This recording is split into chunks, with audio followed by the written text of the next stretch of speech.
In a land of files and faded seals, where promises sleep in drawers. It's quite the opening line. It really is. It sets a very specific, almost heavy mood right from the jump. Right. It sounds less like a poem and more like, I don't know, the opening scene of a noir detective movie. Or maybe a forensic audit of some dusty government basement. A forensic audit is actually a great way to frame it, because that image, the promises sleeping in drawers, it essentially tells you right away that we are dealing with a system where things just go to die, or at least stagnate. Yeah, but we aren't looking at a literal crime scene today. We are stepping into something much more grounded and, frankly, kind of heartbreaking. Exactly. What we're deep diving into today is a poem called Ballad of the Two Pensions by Weerathunga W Nimal. And while it starts with that dust and those files, it ends up being this really sharp, almost surgical comparison of two human lives. And two very different bank accounts, if we're being honest. Yeah. The poem describes them as rival moons rising on opposite marble floors. Right, the politician and the teacher. Yes, exactly. So for you listening, the mission for this deep dive is to really unpack the vivid imagery used here. The poet is basically conducting a comparative study of how a nation rewards two distinct paths.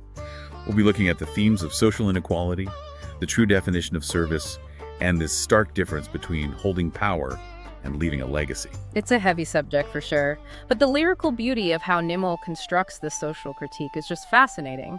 On the surface, yes, it's a text about money and pensions, but if you zoom out, it's really asking, how do we calculate the value of a human life? Right. How do we weigh power against service? Exactly. And the answers the source material provides are pretty uncomfortable. Well, let's open the file, so to speak. The poem starts with the first moon, the politician. And right out of the gate, we get a data point that kind of stops you in your tracks. The timeline for earning this pension is just 5 short years. That is the first real shock in the text. 5 short years. I mean, in the corporate world or learning a trade, 5 years it's nothing. You're barely out of training. Right, you're still figuring out where the coffee machine is. But here, 5 years is treated as a complete life cycle. It's worthy of a lifetime reward. But let me play devil's advocate for a second. Because leading a country, or even representing a district, it's high-stress work, it's volatile. You've got national security, angry constituents. Doesn't the source acknowledge that maybe they deserve a premium for that intensity? Like, maybe 5 years feels like 50 in politician years? That's the standard hazard pay argument, sure. But the poem counters that immediately by detailing the specific nature of the work. It doesn't describe late nights poring over legislation or stress ulcers. It says this career is born of speeches, flags, and flame. Speeches, flags, and flame. That feels very, very theatrical. It frames the work as performance art. It's noise. It's spectacle. Nimal is focusing on the visibility of campaigning rather than the heavy lifting of governance. And then look at the rewards described. The poem explicitly says this figure wore a suit of privilege. That line really jumped out at me. A suit of privilege. It's not just that they are wearing a nice tailored suit. The privilege itself is the fabric they wear. Exactly. It's armor. It insulates them. And that insulation is the running theme of this entire section. When you look at the transportation described cars with velvet seats and engines that loudly roared, it's all about creating separation from the common reality. And there's a very specific technical detail in there that I want to drill down into. The poem mentions a supercar permit, which feels like a weirdly bureaucratic phrase to drop into a lyrical ballad. Why include that? That is the smoking gun of the piece. In many developing economies, and even some developed ones, the import duties on luxury vehicles are massive. We're talking 100, maybe 200% tax. Wow. So a permit to waive that tax is essentially a state-sponsored loophole. It's a massive cash gift. So when the poem mentions the permit, it's signaling that the normal rules of economics just do not apply to this person. Precisely. It's a direct transfer of wealth. And the text continues that theme with the utilities. It says petrol, paid, and poured, and free oil flowed like river gold. River gold. That is such a lavish image. It makes the resources sound like a natural phenomenon that just keeps flowing endlessly. And it lists all these other freebies too. Free data, free phones ringing in polished halls under electric lights. It paints a picture where the meter is simply never running for them. Think about the psychological impact of that. If you never see a bill, if you never have to glance at the gas pump to see what it costs to fill up, you lose touch with the actual cost of living. You are living in a frictionless world. A sterile bubble. Exactly. The polished halls and electric light reinforce that bubble. And then comes the math again. The poem summarizes this entire transaction with the lines: a lifetime's pay for a handful of days, harvested in an hour. Harvested. That is such a loaded word in this context. It sounds agricultural, like you planted seeds, tended the soil, and waited for the season to turn. But here, the timeline is totally warped. Real harvesting takes a season, sometimes years of labor. This harvest happens in an hour. Presumably the hour the pension legislation was passed, or the hour they signed their retirement papers. It highlights the brutal efficiency of the extraction. It's like high-frequency trading versus traditional farming. That's a great comparison. The politician extracts maximum value in milliseconds of effort, whereas the teacher, who we are about to meet, is doing the slow, grueling work of farming. Which brings us to that second moon. The poem says, "But listen now to the other moon that rose in quieter skies." The quieter skies is a crucial shift. We are leaving the loudly roared engines behind. We are entering the world of the invisible. And the timeline dramatically shifts. We go from 5 short years to 33 long years. 33 years. That is a biological lifetime. That's knees giving out, backs aching, eyesight fading over decades. It's generations spanning consistency. And the mode of transport changes completely too. We go from the supercar permit to bicycle wheels with broken chains. The sensory contrast there is so important. You have velvet on one hand versus a broken chain on the other.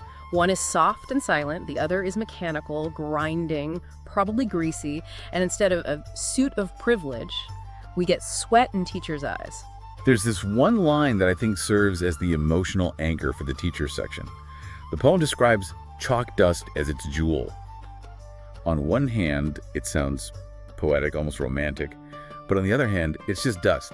It's an occupational health hazard. It's very complex because in a market economy, chalk dust is worthless. You can't sell it or trade it. But the poet is doing a value inversion here.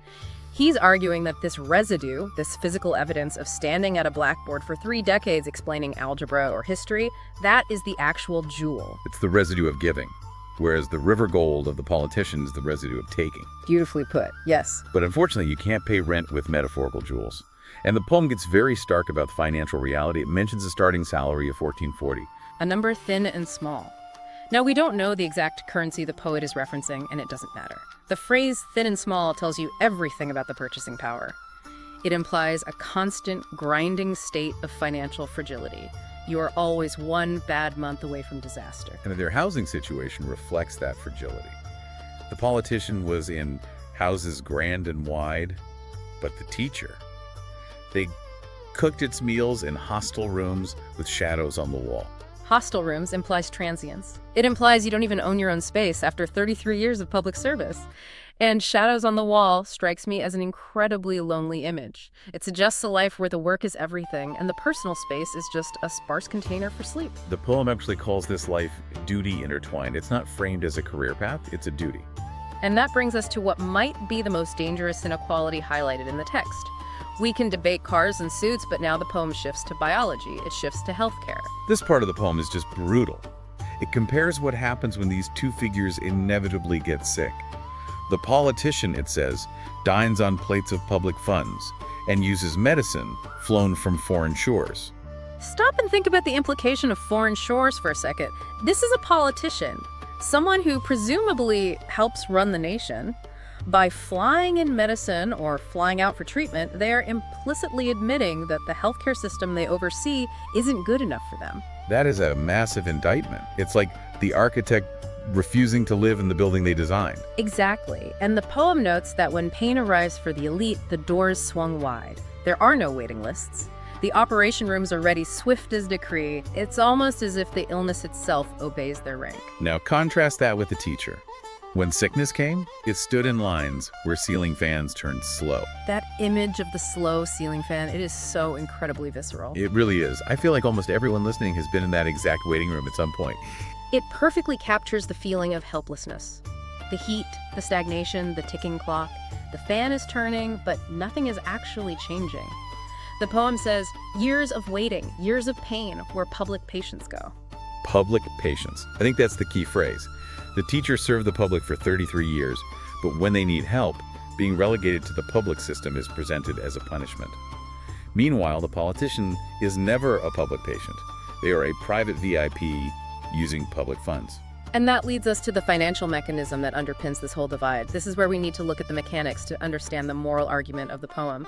The text says the politician never paid a coin, yet gathered silver streams. So in policy terms, we are looking at a non-contributory pension scheme for the politician. Correct. A non-contributory scheme means the beneficiary puts 0% of their own salary into the fund.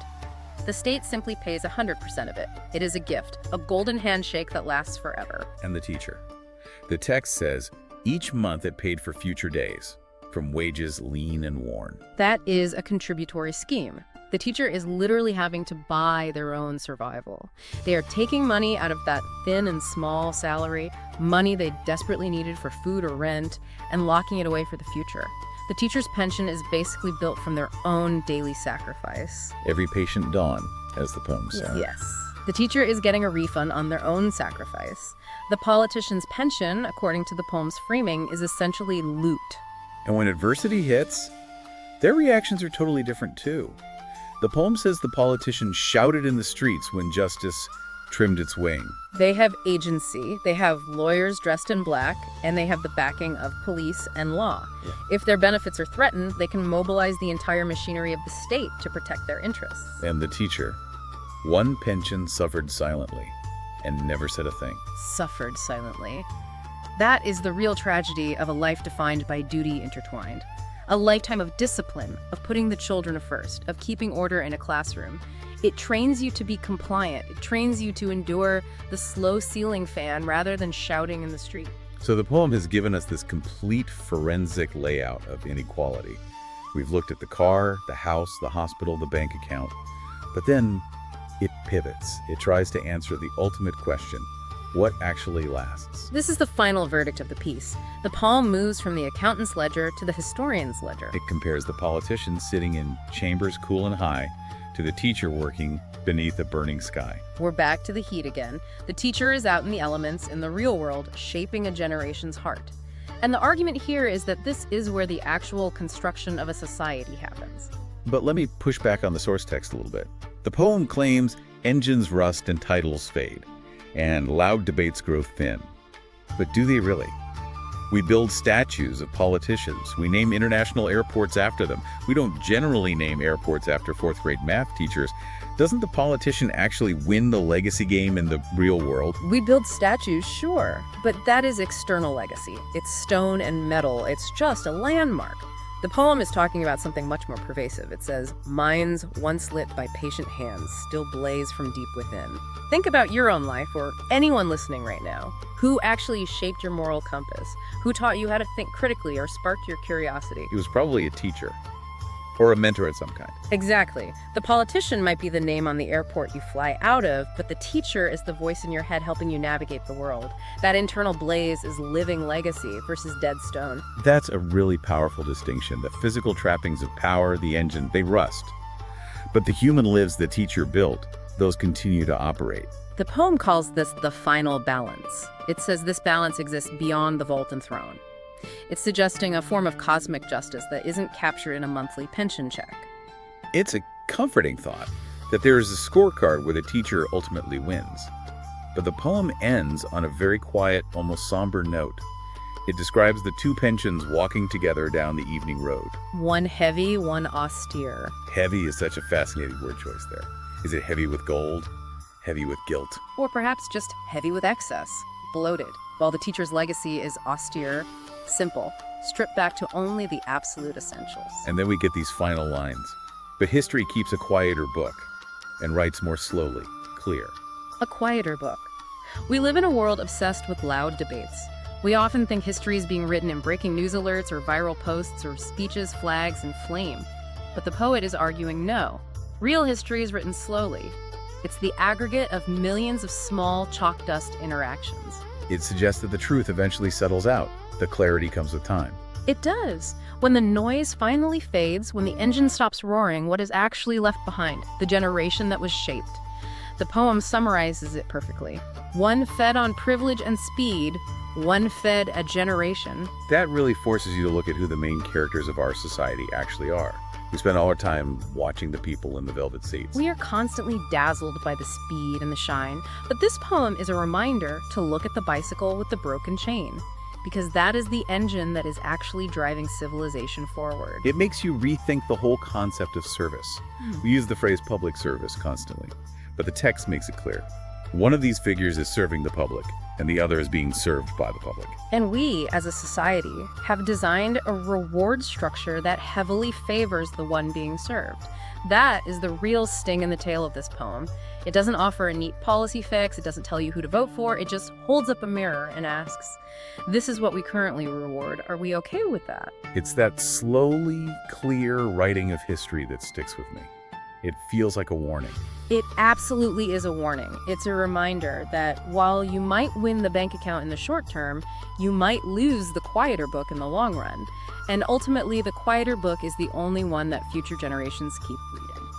So as we wrap up this deep dive into the Ballad of the Two Pensions, we are left with that lingering image of the two figures on the evening road, the heavy one and the austere one. And it leaves us, the listeners, with a challenge. A challenge to pay a little more attention to the people standing in the line with the slow ceiling fan, because they are the ones actually writing the story. That is definitely something to chew on. If history writes a quieter book, what pages are we personally filling out right now with the things we choose to value? Something to think about the next time you see a motorcade fly past. Thanks for joining us on this deep dive. We'll catch you on the next one.